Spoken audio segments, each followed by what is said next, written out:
With a pussy like a Luchinator. Harry took me 20s way I'm up on the scale. First and foremost, over the past 6 videos, 4 of them have gone over 50 views and 2 of them even hit 100 and up. So for the recent support, I thank you guys. Now let's get into today's video, which is every team's ideal offseason. I'm gonna break it down into 2 parts because if I talked about every single 30 team in one video, it would be too long of a vid, and I like keeping them at least below 17 minutes. So we're starting out with the Eastern Conference, every team's ideal offseason.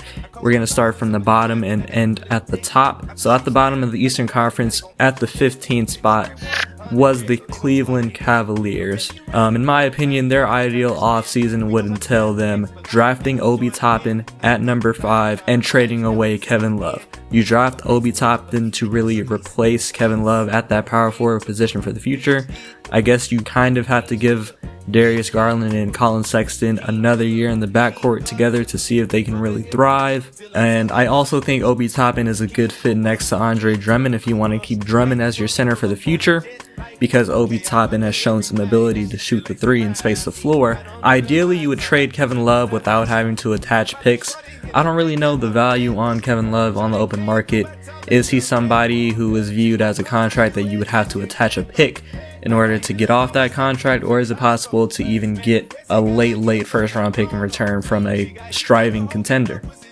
Next team is the Atlanta Hawks. Now recently I found out that the Atlanta Hawks are shopping their number 6 pick in order to get win now perimeter defenders, like solidified perimeter defenders to support Trae Young. That's their ideal offseason. They trade that number 6 pick. I don't know what perimeter defenders really I think they can strive for. I saw a Bleacher Report trade which landed them Thibault and Josh Richardson, but honestly I'd want them to swing a bit higher, involving that number 6 pick and DeAndre Hunter. Maybe an ideal offseason for them adding solidified perimeter defenders. Next team is the Detroit Pistons. Now this is the first team where I genuinely do not know what their ideal offseason is because I don't really know their direction. A lot of signs say that they're going to try and compete for an 8th seed given that they have Derrick Rose, and they're going to hope that Blake Griffin can come back at least 80% of what he was and that he can stay healthy. Next year, they're going to try and compete with a Christian Wood. Hopefully they bring him back. The Pistons think they can compete for an 8th seed. More power to them, but I don't think that's the right direction to go down. I think they should try and liquidate their assets. Derrick Rose, I think you could land maybe a late first round pick for him or a young promising player. Blake Griffin, you're probably not going to get that much value for, but they really need to start embracing a rebuild in my opinion. But for the simple fact that I don't know what their direction is and they haven't given a clear indication of it, I don't know what their ideal offseason is. For the New York Knicks, this is obvious. Their ideal offseason would be LaMelo Ball falling to number 8 or falling simply outside of the top 4, allowing the New York Knicks to trade up for LaMelo Ball. The New York Knicks need a guy to kind of be the face of the franchise.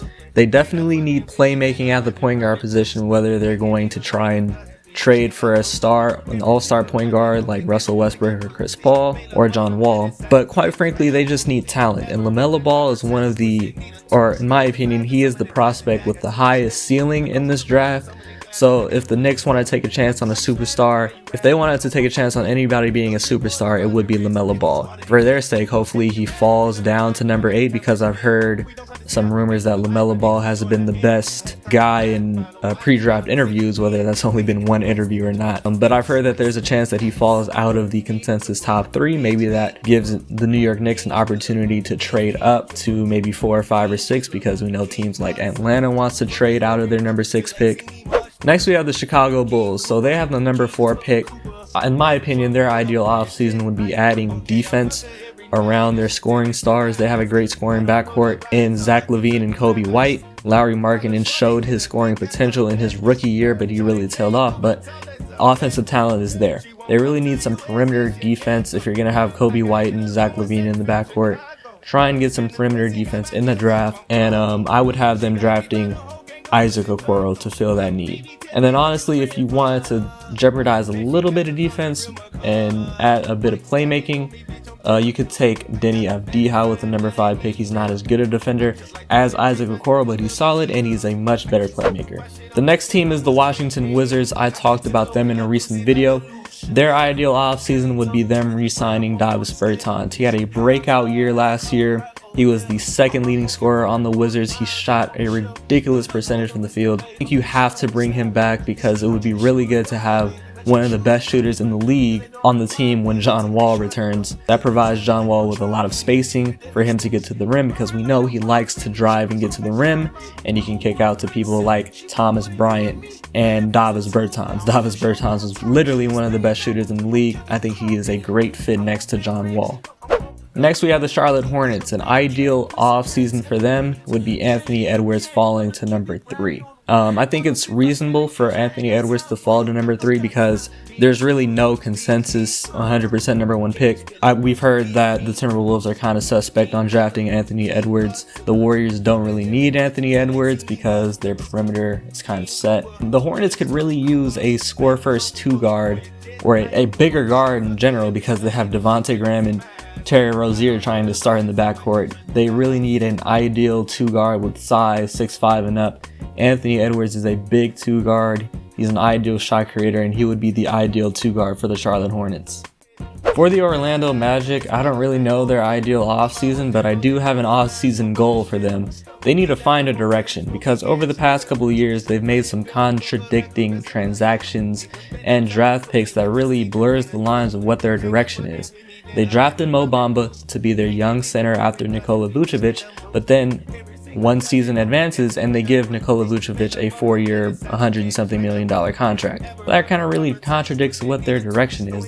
If they want to keep on pursuing 8 seeds in the Eastern Conference, then yeah, sign Nikola Vucevic, but then there's really no point of building around Mo Bamba. So my goal for the Orlando Magic, find a direction. If you really want to rebuild, start giving Mo Bamba more minutes, clear out that center position for Mo Bamba, build around him, Fultz, and really bottom out and stop chasing 8 seeds, because that doesn't really help your rebuild. The next team is the Brooklyn Nets. An ideal offseason for them would be trading for their 3rd star, whether it be Paul George or Bradley Beal. I don't think Kevin Durant and Kyrie Irving is enough star power for them to really win the East, and of course they have a goal of winning the NBA Finals. I think they do need that 3rd star, and obviously Karis LeVert or Dinwiddie or Jared Allen would have to be involved in that trade. An ideal offseason, Nets trade for the 3rd star. Philadelphia 76ers, their ideal offseason would be them adding shooting. Philadelphia needs a lot of shooting on their team, especially in their starting lineup with Embiid and Simmons in the same lineup.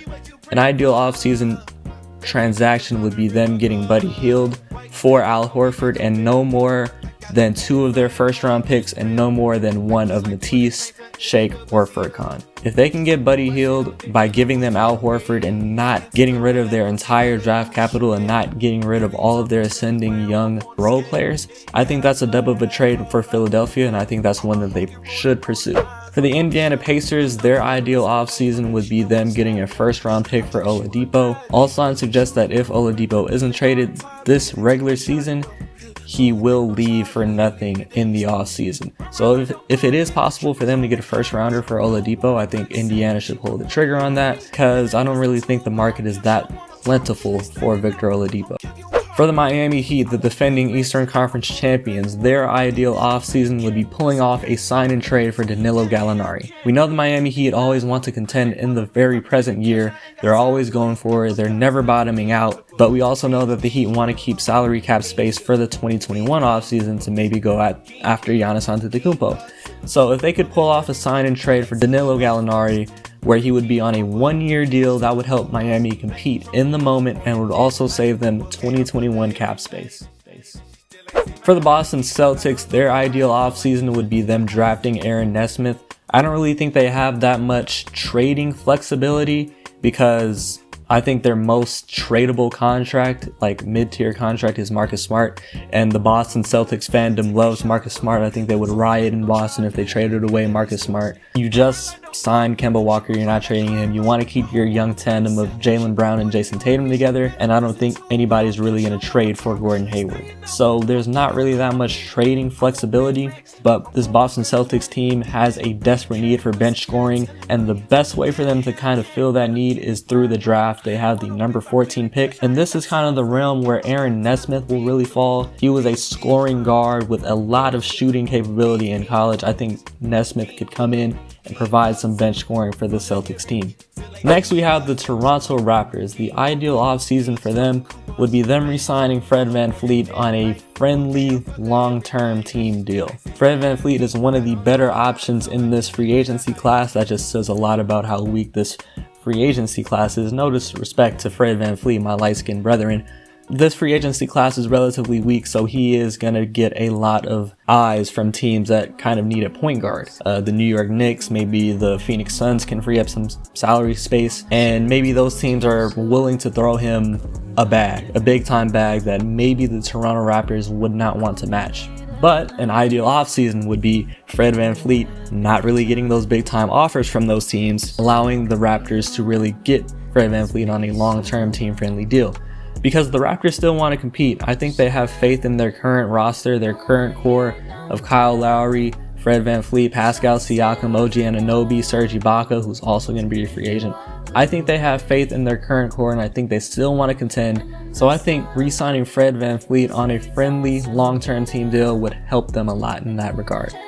And finally, the last team in the Eastern Conference, the 1 seed last year, the Milwaukee Bucks. I think this one is pretty obvious.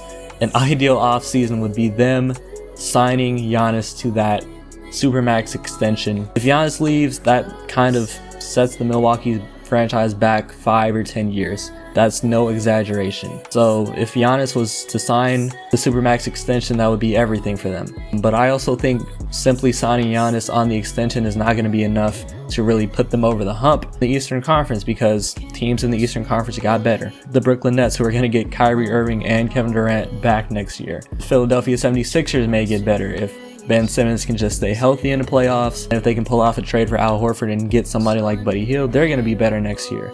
Jason Tatum and Jaylen Brown are going to take next steps next year, so they're going to be better. So I don't think just maxing or extending Giannis is going to be enough to put them over the hump in the Eastern Conference. Another part of their ideal offseason would be them trading for Chris Paul. I mentioned this in my Chris Paul trades video.